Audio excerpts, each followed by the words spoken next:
ঘটা করে ওই চুল দাড়ি চাচিয়ে ঢাক ঢোল বাজিয়ে আমরা বাবা মায়ের শ্রাদ্ধ করছি। হচ্ছে কোন জায়গায় জানেন? প্রশ্ন হচ্ছে এই জায়গায়, আজকে আপনারা এই যে আছেন, আপনারা আমাকে চেনেন না, আজকে হয়তো আপনারা আমার কথা শুনে চিনবেন, আরো বিভিন্ন জায়গা থেকে এসছে। আপনারা বলুন তো, এই যে মায়ের অবদান, এই মায়ের অবদান আমি সেখান থেকে এসে মায়ের অবদান আপনাদের কাছে বলছি, এটা কি গর্বের বিষয় নয়? কেউ কারো প্রশংসা করে আজকের তারিখে? বলুন বলুন, কেউ করে?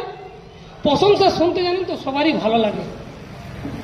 আমি আপনার যদি প্রশংসা করি শুনতে ভালো লাগবে যে না, ছেলেটা ভালো।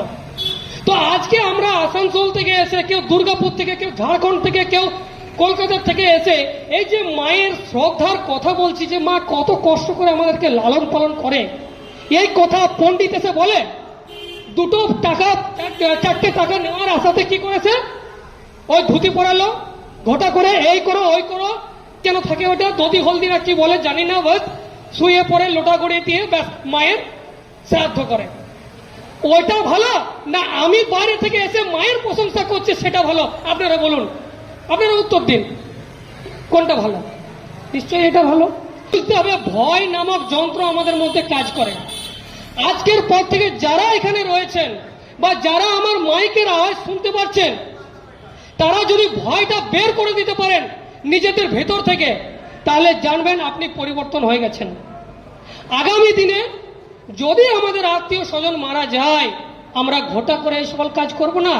আমার মায়ের প্রশংসার কথা বলবো, আমার বাবার প্রশংসার কথা বলবো, যে বাবা খাটতে খাটতে নিজের জীবনটা দিয়ে দিয়েছে আমাদের জন্য। তাকে কি ঘটা করে মাথা ছুলিয়ে নাড়া করে কি দেখাতে চাইছি আমরা? আমার বাবা মা কত কষ্ট করে মানুষ করে আমাদেরকে, তার প্যান্ট জামা জুতো পর্যন্ত ছিঁড়ে যায়, সেই প্রশংসার কথা আমরা বললে কি লজ্জা লাগে?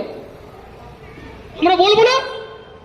আজকে আপনারা বলুন, যারা আজকে এখানে এসেছেন তারা যে কাজ করেন, ছেলে মেয়েদেরকে লালন পালন করছেন না, তাহলে কত কষ্টটা হয় একবার ভাবুন তো। নুন আনতে পান্তা পড়ে যায়, এই সময়ে কষ্ট হয় না? তো সেই কষ্ট আজকে প্রয়াত মারু রুইদাস শ্রদ্ধেয় আমাদের, তিনি কি কষ্ট করেনি সাধন বাবুর জন্য? না আপনাদের মা বাবারা কষ্ট করেনি? তাহলে সেই কষ্টের কথা যদি আজকে তুলে না ধরতে পারি, তাহলে আমার মনে হয় আমরা নালায়েক ছেলে। আমাদের মতো ছেলে জন্ম দেওয়া কোনোদিন ভালো নয়। আমি তো বারবার স্যালুট জানাবো এমন মাকে, যে একটা এত বড় একটা পরিবর্তন করার সাহসিকতা ছেলেকে জন্ম দিয়েছে, যে চেয়েছে যে না আমি চুল দাড়ি কাটবো না, আমার মাকে অপমান হতে দেবো না। আমাদেরকে এই ভাবনাটা নিয়ে চলতে হবে।